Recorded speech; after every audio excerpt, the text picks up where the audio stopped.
Alô, meu povo! Como é que vocês estão?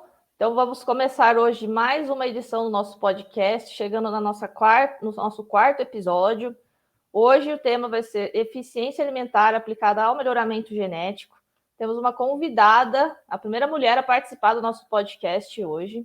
Se você não conhece ainda o nosso podcast, ele está disponível nas plataformas de áudio, como Spotify, e também no nosso canal do YouTube, Ponta Agro. Siga nós por lá, acompanhe todo o conteúdo que a gente produz, está muito bacana. Para quem não me conhece, eu sou a Milena Marzocchi, sou zootecnista, faço parte do time de marketing da Ponta e estou aqui como apontadora ou apresentadora desse podcast com vocês. Nosso objetivo com esse podcast é divulgar conhecimento, partilhar para você que é amante da pecuária, profissional do agro, criador, pecuarista, confinador, e para que você consiga afiar o machado e trazer sempre novidades para a sua propriedade, tá bom? Então, hoje, para dar início, queria convidar a nossa convidada, minha amiga Giovana Moraes, faz parte do time da Ponta como especialista em genética e eficiência alimentar, tá? A Giovana é médica veterinária, mestre em melhoramento animal e doutora em biotecnologia. E aí está fazendo parte do nosso time, já tem um tempinho, né, Gi? É isso aí. Então seja muito bem-vinda, Giovana. Obrigado por ter topado participar dessa edição com a gente. Essa pauta é muito importante e a gente quer compartilhar bastante conhecimento com vocês sobre isso, pessoal. Isso aí, Milena. Muito obrigada pelo convite. Tenho certeza que vai ser um bate-papo muito gostoso sobre um tema extremamente importante, essencial hoje para a produção animal. E eu ressalto que muito mais do que veterinária, mestre em melhoramento, doutor em biotecnologias, eu sou uma verdadeira apaixonada pela pecuária. E eu acredito muito no melhoramento animal como ferramenta para a sustentabilidade da produção. Então, vamos conversar bastante sobre isso aqui hoje. Muito bom, Giovana.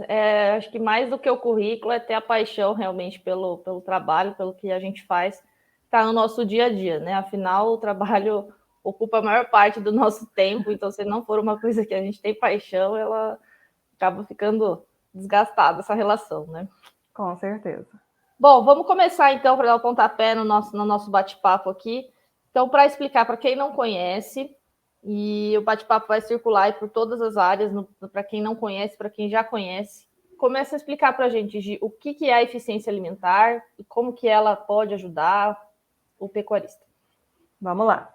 Eficiência alimentar é a capacidade do animal ingerir menos alimento sem comprometer o seu desempenho. A gente já sabe que hoje, dentre os animais de alto desempenho, existe uma variabilidade genética para consumo. Então, a gente consegue sim manter uma alta produtividade a um menor custo, porque hoje a alimentação ela representa a maior parcela do custo de produção. Então, a partir do momento que a gente consegue identificar, selecionar e multiplicar esses animais que precisam ingerir menos alimento para ter um ótimo desempenho, com certeza vai ser o caminho que a gente tem para uma maior rentabilidade, para uma produtividade realmente sustentável. Então, a gente tem em mãos essa ferramenta tão importante para o desenvolvimento do agronegócio como um todo. Muito bom. Então ele é uma relação entre o ganho de peso e o consumo do animal, certo? Isso aí, a gente tem que conseguir mensurar algumas variáveis, principalmente o consumo individual de alimentos e também outras características de desempenho. A característica de desempenho mais utilizada é a característica relacionada a peso. Então, o ganho de peso diário, ele fornece para a gente essa informação tão importante, porque a gente vai conseguir mensurar qual animal que precisou comer menos para ganhar mais, ou pelo menos para ganhar aquele mesmo nível de peso, para manter aquele mesmo desempenho ponderal do restante do grupo. Então, a gente sabe qual animal foi mais eficiente na utilização de alimentos. Show, muito bom. E aí, qual que é a vantagem, para explicar para quem não conhece, de ter um animal eficiente no seu sistema produtivo, independente de qual sistema que seja, se for confinamento, for uma criação a pasto, ou até mesmo uma produção leiteira, a gente sabe que tem muita relação, né? É isso aí. Independentemente do sistema de produção, Quando a gente parte do princípio do alto custo da alimentação, você ter animais que vão precisar comer menos para ter o mesmo desempenho, para ter um bom desempenho, traz inúmeras vantagens. Acho que a primeira vantagem, que é a mais clara, é relacionada a custo. Vai ser mais barato você produzir, sucessivamente a margem de lucro, a rentabilidade do sistema vai ser maior. Ainda a gente tem que pensar no quesito de otimização de áreas. Então, se a gente está falando, por exemplo, de uma produção a pasto, a gente já tem estudos, a gente tem dados que mostram que animais eficientes, eles vão ocupar uma área menor do que a área ocupada por animais ineficientes. Ou então, você pode otimizar aquela área onde antes você tinha 100 matrizes, trabalhando com animais eficientes, você pode colocar 130 matrizes. Então, você consegue otimizar essa área. E ainda, a gente tem que pensar na parte de sustentabilidade, olhando para o pilar ambiental. A gente sabe o quanto que é importante que a gente consiga atender às necessidades da geração atual, mantendo a possibilidade de atender às necessidades das gerações futuras. Então, se a gente pensar em sustentabilidade ambiental, animais eficientes emitem menos metano, que é um gás importante quando a gente fala de efeito estufa. A gente está também trabalhando com animais que vão preservar esse ambiente, otimizar áreas e ter uma melhor rentabilidade do sistema. Então é um complexo de benefícios aí, né, Giovana? Acho que, para resumir, otimização do uso da área de pastagens, certo? Você consegue colocar mais animais na mesma área, né? Você consegue ter uma rentabilidade melhor do sistema quando você pensa em custo com alimentação. Aqui eu acho que é bem importante ressaltar, principalmente em modelos de confinamento, né? Que a alimentação representa mais de 80% do custo total da produção. Você ter um animal eficiente dentro desse sistema é super interessante também. Então, está muito relacionado à parte lucrativa e a otimização da área, certo? Isso aí, a gente tem que pensar na otimização de recursos. Sejam esses recursos financeiros, recursos ambientais, estruturais, né, da estruturais, recursos relacionados também à mão de obra, que é outro gargalo que a gente tem também na produção. Sim. Então, quando a gente fala de animais eficientes, a gente está falando diretamente maiores vantagens para a produção. Muito bacana. Bom, acho que ficou bem claro para o pessoal entender a parte dos benefícios. E aí, agora, eu queria entender melhor, queria que você explicasse, que eu sei que você é craque e fera nessa parte também, como que a gente faz para identificar esses animais que são eficientes? Qual que é o procedimento? O animal tem que passar por alguma avaliação? Como que funciona? Essa parte é extremamente importante. E apesar dela ser simples, muitas vezes o pessoal tem algumas dúvidas, porque a gente precisa realizar alguns procedimentos. Certo. A nossa grande sacada, a parte mais importante, é que a gente consiga mensurar o consumo individual de alimentos. Certo. E aí está o nosso desafio. Antigamente, há um tempo atrás, eram realizadas as provas de eficiência alimentar com a utilização de baias individuais. Então, você precisava da mão de obra para pesar exatamente o quanto de alimento que foi fornecido e o quanto de alimento que sobrou, para que fosse possível fazer essa relação do quanto que o animal consumiu. Mas a gente sabe que esse processo ele era muito suscetível a falhas humanas. Sim. Quando a gente coloca essa mão de obra diretamente ligada ao processo, existem falhas, existem dificuldades. O fato também do animal não estar no seu grupo de animais interfere aquele padrão de consumo, interfere o padrão até mesmo de ganho de peso. Então, o que nós temos hoje é a realização de provas de eficiência alimentar com a utilização de tecnologias.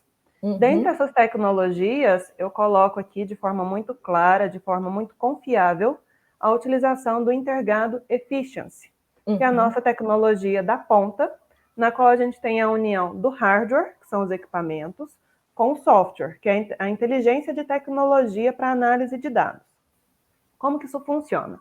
Eu preciso colocar animais que sejam do mesmo grupo contemporâneo, ou seja, animais que tenham idade muito próxima. A gente trabalha com uma variação máxima de 90 dias, variação de idade, peso também muito próximo, animais do mesmo grupo genético, mesma raça, mesmo sexo, que tenham sido submetidos ao mesmo manejo até aquele momento no qual eles vão entrar em uma prova de eficiência alimentar. Nessa prova de eficiência alimentar, eles vão ser colocados em um curral que tem os equipamentos para mensuração desse consumo individual e também tem a balança para medição do peso do animal de forma voluntária. E eles vão ficar ali naquele local, naquele local de prova, durante um tempo, durante alguns dias. E durante todos esses dias, todos os dados de consumo e de pesagem vão direto para o nosso sistema. Então, a gente sabe exatamente o quanto que cada animal consumiu a cada visita ao coxo, quanto tempo que esse animal ficou no coxo, quais foram os horários de predileção para que esses animais se alimentem. A gente sabe exatamente o quanto que cada animal pesou a cada visita ao bebedouro, porque as balanças, elas são acopladas ao bebedouro, é uma balança de pesagem voluntária. Então, a gente consegue ter uma curva de consumo e uma curva de pesagem muito confiável.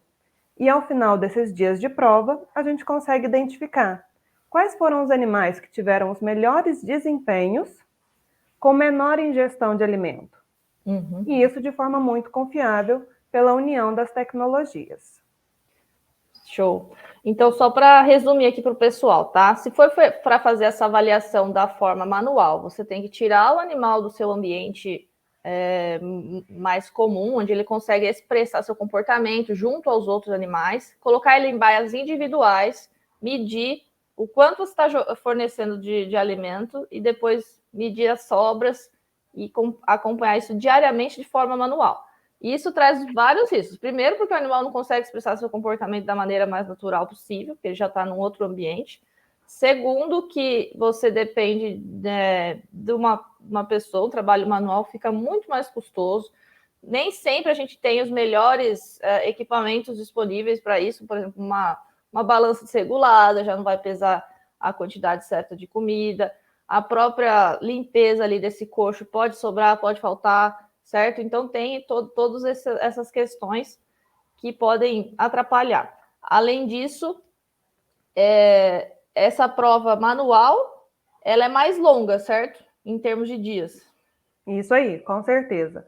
Com a utilização das tecnologias, falando agora de forma um pouco mais técnica, a gente precisa de 35 dias válidos de consumo e 42 dias válidos de pesagem. Certo. Isso utilizando os equipamentos de mensuração de consumo individual e de pesagem voluntária. Agora, quando a gente não faz a utilização desses equipamentos, a gente vai precisar de pelo menos 70 dias de prova. Então, uma duração muito maior e um resultado bem menos confiável. Certo. E só para explicar, pessoal, quando a prova dura mais tempo, você consegue selecionar menos animais no mesmo período. Então, se a prova é mais curta, você consegue fazer mais provas durante o ano e com mais acurácia.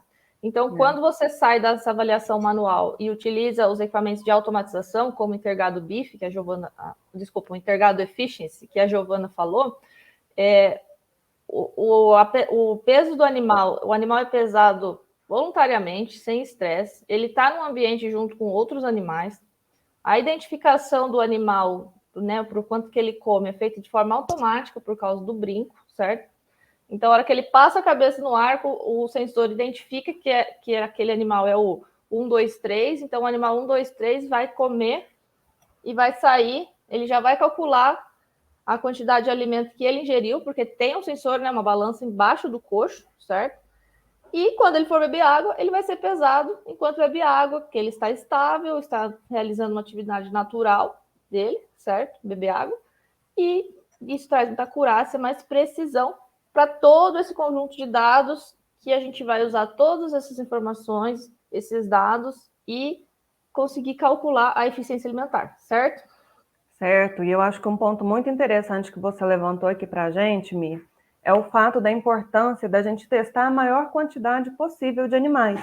Então, para isso, a gente precisa organizar também o calendário da fazenda. Se a gente utiliza as tecnologias que permitem a realização de uma prova mais curta, a gente consegue otimizar o calendário de provas, o calendário anual de provas.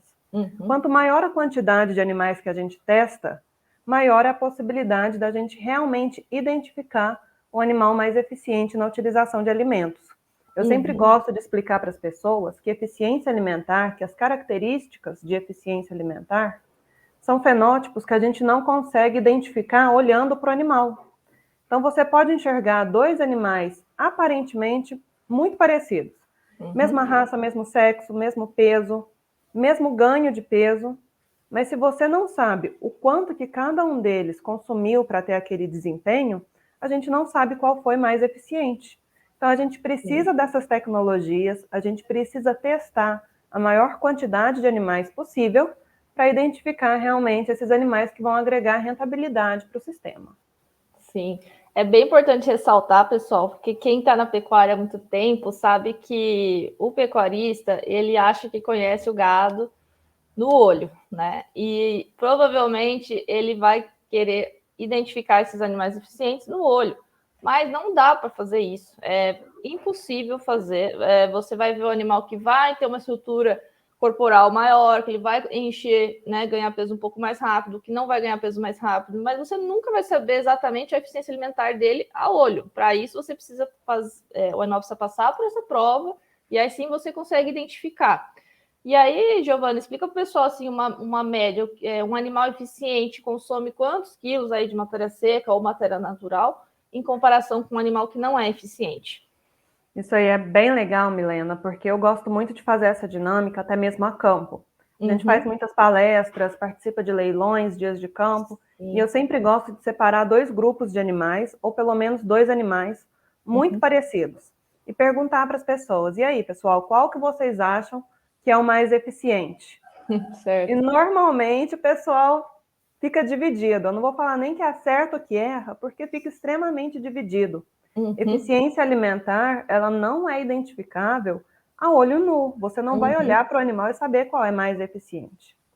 Eu estava montando um material esses dias, analisando um caso bem parecido com esse, que eu vou utilizar como exemplo aqui para você. Tá. Dois animais, Nelore, macho, com cerca de 450 quilos, que numa prova de eficiência alimentar tiveram um ganho de peso diário de 1 kg e 14 gramas. Ou seja, um ganho de peso extremamente tranquilo, básico, não era uma dieta extremamente desafiadora, uma dieta que simulava um pasto de qualidade, então o animal teve esse ganho de peso satisfatório, os dois.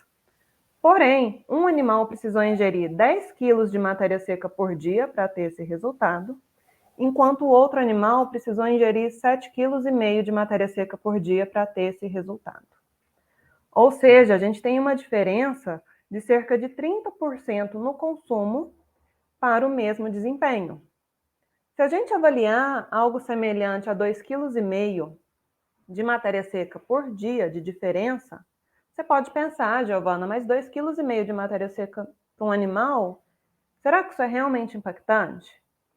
Pessoal, pensa isso, que seja num confinamento, como você tinha comentado, de 90 dias. Pensa isso agora num rebanho, você trabalhar com um rebanho de animais eficientes ou um rebanho de animais ineficientes. É essa diferença, é essa escolha que vai fechar a conta ou não no final do seu processo produtivo. É essa diferença que vai fazer você otimizar as áreas de pastagem na sua fazenda ou não. Então, a gente precisa fazer essa identificação. Lembrando sempre que as provas de eficiência alimentar, elas são comparativas entre os animais participantes daquele grupo, daquela prova. Então, a gente tem provas que eu já vi, tá? Que os animais precisaram consumir, em média, 12 quilos de matéria seca, 13 quilos de matéria seca. E tem grupos de animais que precisam ingerir 7 quilos de matéria seca, 8 quilos de matéria seca, para desempenhos semelhantes. Como que a gente identifica isso? Realizando prova de eficiência alimentar. Exatamente. Acho que quem não conhece, Giovana, eu queria que você explicasse um pouquinho para o cliente da ponta, que já faz a seleção genética, tem o Intergado Efficiency na sua propriedade. Como que funciona? A ponta tem um suporte, um apoio durante a prova, a parte de manutenção, a parte de recomendações, boas práticas, assim, no geral da prova. Como que funciona? Com certeza, a gente tem todo um serviço envolvido com a eficiência alimentar. Então, desde o diagnóstico da propriedade, o que isso significa? As instalações da prova de eficiência alimentar, estão com uma condição suficiente para a realização de prova? Os equipamentos, qual a quantidade de animais que eu posso colocar em cada prova, com a quantidade de equipamentos que eu tenho? Então, isso tudo é analisado. Certo. O planejamento daquela prova. Qual o grupo de contemporâneo que a gente vai avaliar? Quais animais são pertencentes a esse grupo contemporâneo? Quantas provas eu preciso realizar? Durante a prova, todo monitoramento e acompanhamento de dados também. Ou seja, olha, esse animal já está há 2 dias sem nenhuma pesagem. O que está acontecendo? Será que ele não está visitando o bebedouro? Será que ele perdeu o brinco? Ou então, determinado animal que tinha um consumo em matéria natural ali próximo a 20 quilos por dia. Se a gente repara que em determinado dia aquele consumo de matéria natural caiu para 5 quilos, alguma coisa aconteceu. Como que a gente consegue atuar junto a esse animal, verificar realmente qual que é a situação que ele está passando? Então, toda essa parte de monitoramento e acompanhamento de dados também é feita pela nossa equipe. E, claro, o fechamento das provas. O que isso significa? A gente tem que avaliar a qualidade dos dados, a viabilidade e a validade também de cada informação e o processamento final. Esse processamento final, ele é feito pelo Max, que é o robô que representa a participação científica do pesquisador na sua prova de eficiência alimentar. Então, esse processamento, ele é feito diariamente, a gente consegue acompanhar todas as variáveis, como que elas estão evoluindo ou retrocedendo para cada animal durante a prova. E no fechamento, a gente tem o processamento final, no qual a gente coloca também a análise da dieta. As características de eficiência alimentar, elas são dadas em matéria seca, para que a gente tenha essa forma mais interessante de interpretação dos resultados. Com esse fechamento da prova, o proprietário, o criador, ele vai receber um ranqueamento dos seus animais para cada característica de eficiência alimentar. Então, a gente tem, por exemplo, o consumo alimentar residual, o consumo de matéria seca, a gente tem a conversão alimentar, o ganho residual, a eficiência alimentar bruta. Então, você vai conseguir visualizar o resultado de cada animal e o ranqueamento. E também, outro ponto extremamente importante, os programas de melhoramento genético, eles recebem os dados dessa prova. Ou seja, todos os animais participantes vão ter os seus dados diários de consumo e de pesagem enviados para os programas de melhoramento genético. O programa de melhoramento genético, então, vai fazer toda a análise matricial para gerar a avaliação genética, que gera, então, as DEPs. A gente tem hoje DEP para consumo alimentar residual e DEP para ingestão de matéria seca. E é essa DEP que o pecuarista tem condição de utilizar nos seus índices de seleção, na sua avaliação genética e na sua escolha dos melhores animais para multiplicarem esse potencial de eficiência alimentar. Bacana. Então, desde quando começa a prova, lógico que o pecuarista ali, o cliente da ponta, ele tem o operacional ali para fazer a prova rodar, na parte de tratar os animais, a parte de ficar de olho se está acontecendo alguma coisa errada, mas o time da ponta aqui por trás consegue, através dos dados, verificar se tem alguma coisa errada, como perca de um brinco ou uma pesagem errada, alguns alertas que você vai ver durante esses dias de prova, certo? Isso aí, é um trabalho em equipe. É um trabalho em equipe que precisa estar muito bem alinhado. Então, a gente precisa ter um responsável técnico pela prova, diretamente ligado à fazenda. Ou seja, uma pessoa que está diariamente acompanhando o que está acontecendo lá na fazenda. E a nossa equipe está também ligada aqui aos dados que a gente recebe. Então, a gente tem essa comunicação direta. Olha, o que está acontecendo? Qual que é a melhor forma? Será que algum equipamento precisa fazer uma calibração? Então, quando essa comunicação ela é fácil, ela é rápida, ela é ágil, a prova acontece de maneira muito tranquila. Então, eu sempre faço essa ressalva do quanto que é importante a gente ter um responsável técnico na fazenda que vai estar ali olhando a prova diariamente também, vai estar próximo àqueles animais, àqueles equipamentos, para que a gente tenha uma condução de prova extremamente tranquila e rápida. Exatamente. O objetivo é que a prova tenha os dias válidos suficientes, né, para serem calculados todas as variáveis que a gente precisa, e caso tenha algum dia inválido, isso é monitorado pelo nosso sistema, a prova é ajustada na questão dos dias, para que tenha os dias válidos, que é obrigatório dos próprios programas de melhoramento, certo? Isso aí. E para cada situação que acontece no dia a dia da fazenda, a gente precisa dessa orientação de quem está lá presencialmente, diariamente, acompanhando aquela prova na fazenda. Certo. Houve alguma situação diferente naquele dia? Algo relacionado até a uma chuva muito forte, ou então uma visita que precisou manejar algum animal teve algum problema de casco, teve alguma situação, alguma troca de brinco que muda a identificação, a tag do animal. Isso tudo a gente precisa saber para que a gente possa considerar os dias válidos e inválidos também, e também calcular a instabilidade das variáveis. Sabendo a instabilidade da variável e a quantidade de dias válidos, a gente tem uma prova com alta confiabilidade, uma prova muito tranquila. Lembrando, quanto menor a quantidade de manejos, de interferências realizadas com os animais em prova, melhor. A gente vai ter um resultado mais confiável. Sempre que a gente tem algum manejo, alguma interferência realizada com os animais que estão em prova, é nítido, a gente percebe diretamente uma mudança no comportamento de consumo. E sempre que a gente tem uma mudança no comportamento de consumo, a gente precisa avaliar aqueles dados e muitas vezes invalidar aquela informação aquele dia. Exato. Tem uma série de boas práticas, pessoal, para seguir a prova, para que ela seja aconteça da maneira mais fluida possível. Contabilize os dias válidos, né, por conta de todas as variáveis que estão envolvidas, certo? E aí, finalizando a prova, tem esse fechamento, né, Giovana, dos dados, com todas essas variáveis, é enviado para o programa de melhoramento genético que o pecuarista participa. Alguns participam de quase todos, uns participam só de um ou de outro, né? A gente tem essas duas questões, essas duas situações. Isso fica a critério do criador. E aí os animais dele entram no ranking do programa, certo? Isso aí. É calculado as DEPs, e aí o animal, provavelmente esse animal ele deve estar em alguma central de reprodução, onde vai ser comercializado sêmen, ou esse animal vai para um leilão, né, de venda de animais físicos, né, vamos falar assim. Tem as duas situações também, né?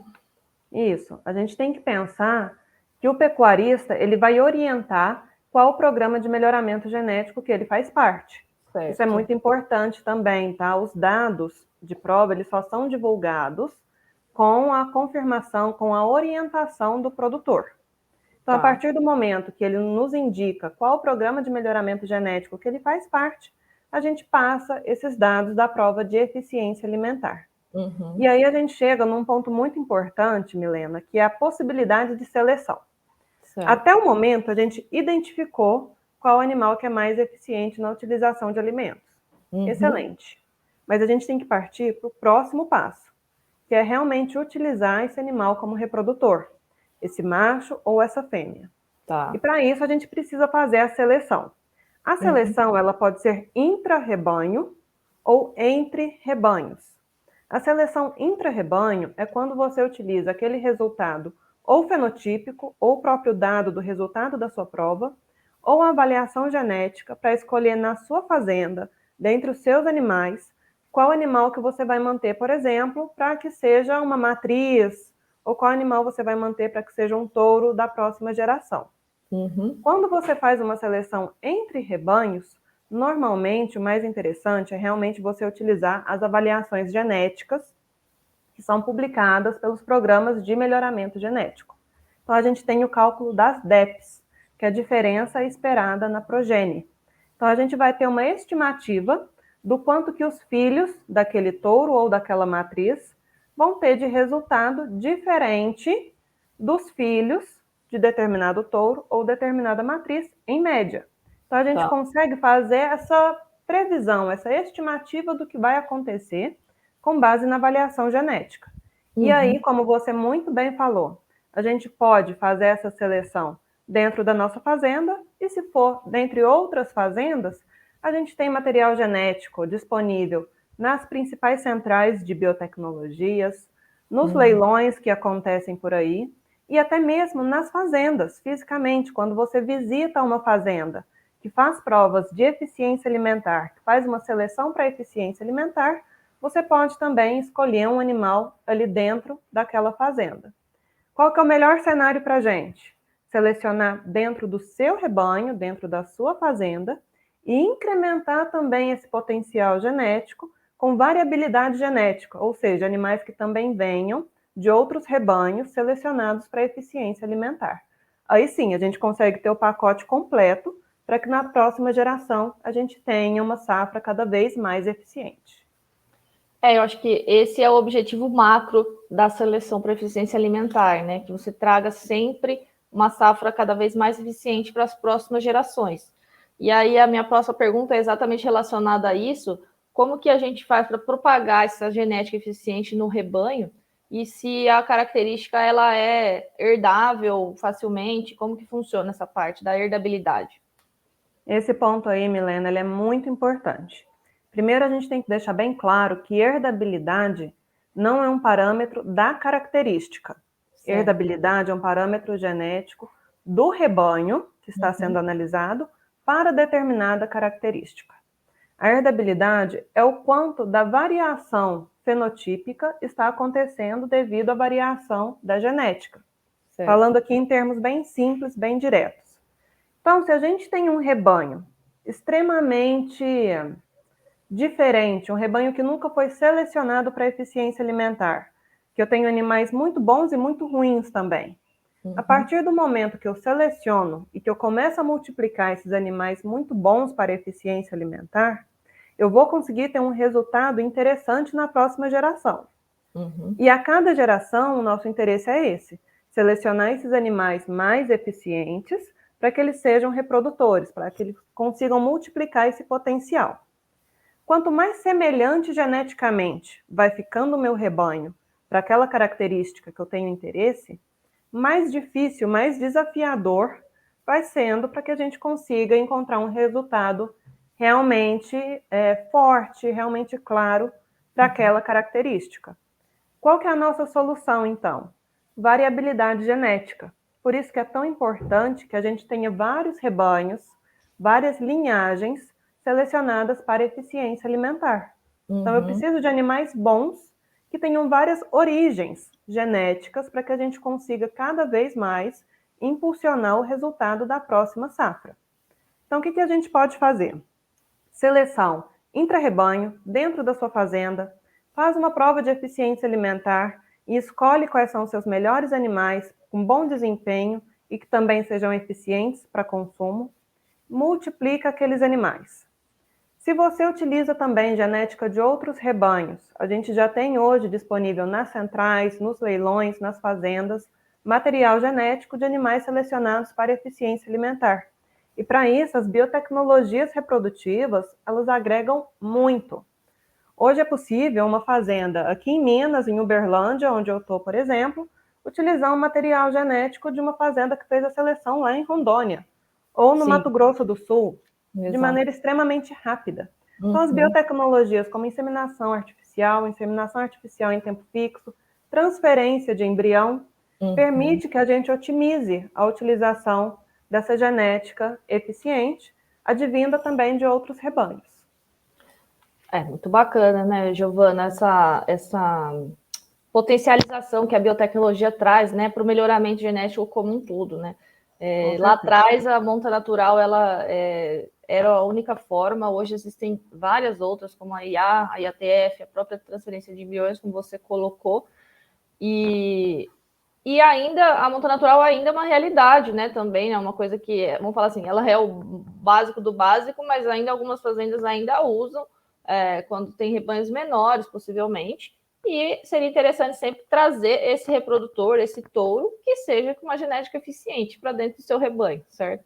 Certo, então, a gente vê muitas fazendas, Mi, utilizando o que a gente chama de touro de repasse. Touro de repasse, né? Então, depois da IATF, né? Isso, a gente utiliza as biotecnologias reprodutivas e deixa também o touro de repasse. O que acontece que a gente enxerga muitas vezes? O touro de repasse não ser um animal selecionado para as características, objetivo de seleção daquela fazenda. E aí você está tendo um retrocesso. Você não vai ter uma evolução como você espera. Então, sim, utilize as biotecnologias reprodutivas.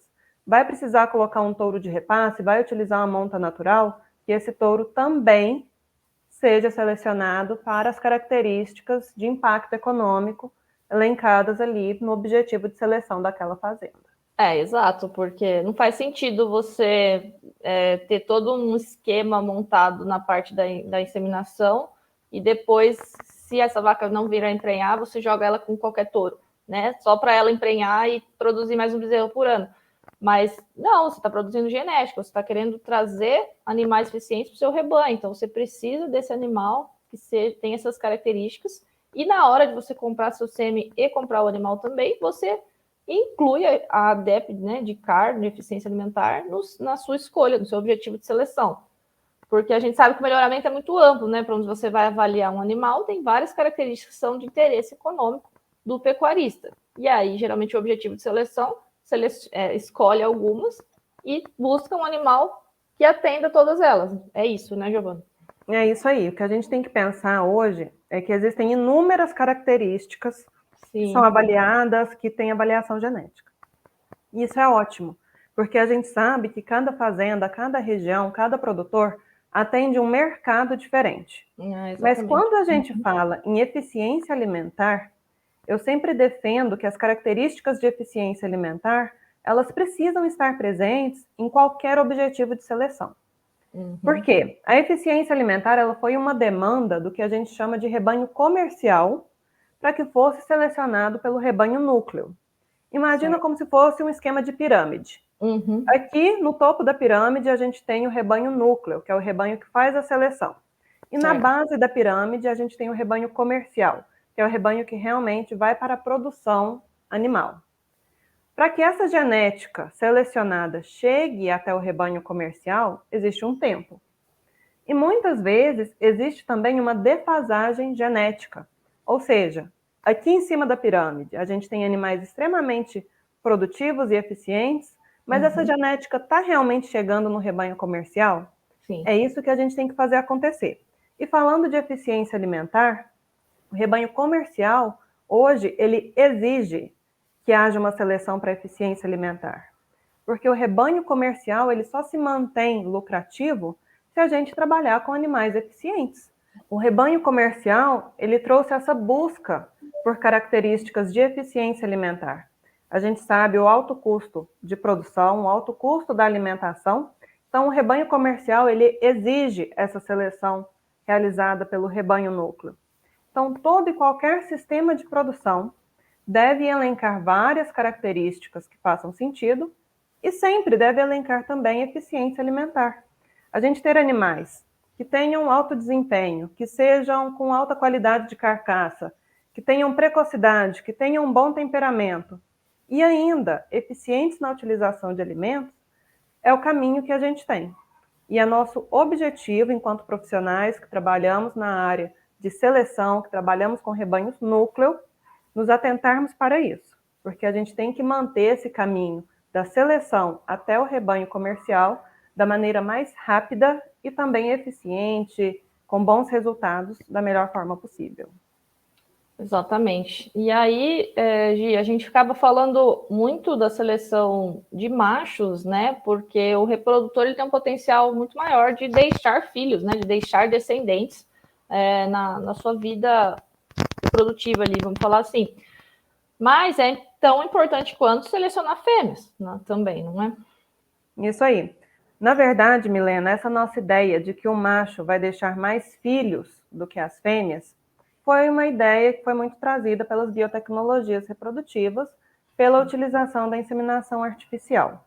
Mas hoje a gente tem também as biotecnologias reprodutivas que permitem que as fêmeas selecionadas tenham vários filhos no mesmo ano, por exemplo. Que é quando a gente faz a utilização da aspiração, que é quando a gente trabalha com as biotecnologias relacionadas à otimização da genética da fêmea. Sim. Lembrando sempre também que o animal que fica na sua fazenda é a fêmea. Exato. O animal que vai estar lá dentro da sua fazenda, utilizando a sua área de pastagem, deixando o bezerro na sua fazenda, é a fêmea. Quando a gente fala em genética, não podemos esquecer. O animal ele vai ser resultado de 50% da amostra dos genes vindo do pai, do macho, 50% de amostra dos genes vindo da mãe, da fêmea.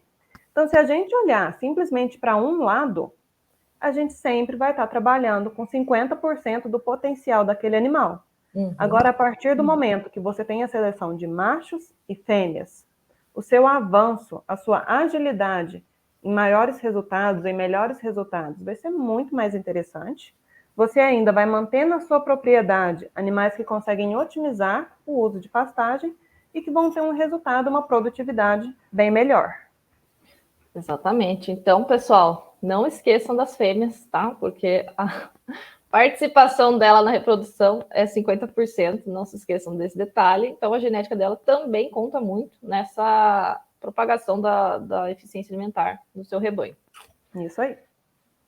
E aí, Gi, só para encerrar, então, nosso papo, as tecnologias de automatização do processo de seleção vêm para facilitar muito, ganhar agilidade e trazer dados mais seguros e precisos para quem está fazendo esse trabalho, certo? Isso aí, a gente tem que lembrar que dentre animais de alto desempenho, existe variabilidade genética para consumo. E as tecnologias estão aí para que a gente consiga identificar, selecionar e multiplicar esses animais eficientes. Então, a gente vai conseguir encontrar animais com alto rendimento de carcaça, com bom acabamento, com precocidade reprodutiva e que ainda são eficientes na utilização de alimentos. Isso tudo graças à tecnologia, graças à pecuária de precisão, graças à nossa possibilidade de identificar esses animais que comem menos para ter um ótimo desempenho. Exatamente, pessoal. É com essa frase que eu gostaria de encerrar, né? A gente sai do ambiente da previsão e entra no ambiente da precisão, como muito bem a Giovana falou, pecuária de precisão evoluiu, continua evoluindo constantemente, mas ela vem sempre para ajudar, para ganhar agilidade e trazer dados mais seguros e precisos para qualquer coisa que você for fazer. Inclusive, seleção para eficiência alimentar, que foi o nosso bate-papo de hoje. Giovana, queria te agradecer a sua participação mais uma vez. Eu acho que ficou bem claro, pessoal, sobre essa pauta. E quem tiver mais dúvidas sobre esse assunto, a gente tem vários conteúdos nas nossas redes sociais, no nosso blog. A gente sempre deixa aqui na descrição para quem quiser acompanhar. E continue acompanhando para sempre estar podendo aprender um pouquinho mais com a gente. É isso aí, Milena. Pessoal, sigam as nossas redes sociais, acompanhem os nossos trabalhos e estejam sempre atentos à importância da seleção para a eficiência alimentar. Milena, muito obrigada pelo convite, pela conversa. Foi excelente, estou à disposição para que a gente possa sempre trocar ideias. Eu que agradeço, Giovana. Obrigada, pessoal. Até mais. Tchau, tchau. Até mais.